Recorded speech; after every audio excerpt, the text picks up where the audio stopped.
ಚಿಕ್ಕಬಳ್ಳಾಪುರ ನಗರದ ಹೊರವಲಯದ ಚೊಕ್ಕಹಳ್ಳಿಯಲ್ಲಿ ನಡೆದಂತಹ ಬೃಹತ್ ಸಮಾವೇಶದಲ್ಲಿ ಭಾರೀ ಹೈಲೈಟ್ ಆಗಿದ್ದು ಮಾಜಿ ಪ್ರಧಾನಿ ಎಚ್.ಡಿ. ದೇವೇಗೌಡರ ಚೊಂಬಿನ ಕಥೆ. ಕಾಂಗ್ರೆಸ್ ಪಕ್ಷ ನೀಡಿರೋ ಚೊಂಬಿನ ಜಾಹೀರಾತು ಪ್ರದರ್ಶಿಸುತ್ತಾ ಖಾಲಿ ಚೊಂಬು ಕೊಟ್ಟಿದ್ದು ಯಾರು ಅಂತ ಹಲ್ಲು ಮಸಿತ ಕುಹಕ ನಗೆ ಬೀರ್ತಾ ಸಿಎಂ ಸಿದ್ದರಾಮಯ್ಯ ಹಾಗೆ ಡಿಸಿಎಂ ಡಿಕೆ ಶಿವಕುಮಾರ್ ವಿರುದ್ಧ ಕಿಡಿಕಾರಿದ್ರು. ಆದರೆ ಇದೇ ಚಿತ್ರವನ್ನ ಮುಂದಿಟ್ಟುಕೊಂಡು ಕಾಂಗ್ರೆಸ್ ಭಾರೀ ಟ್ರೋಲ್ಗೆ ಇಳಿದಿದೆ.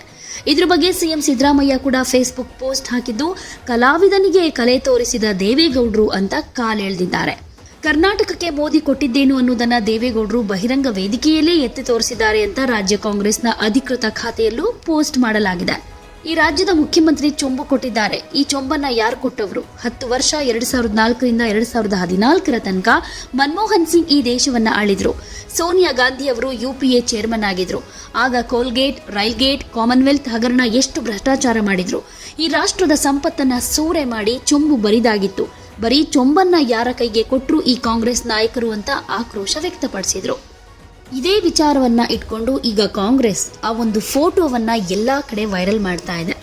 ಇದು ಈಗ ಸೋಷಿಯಲ್ ಮೀಡಿಯಾದಲ್ಲೂ ಕೂಡ ವೈರಲ್ ಆಗ್ತಾ ಇದೆ.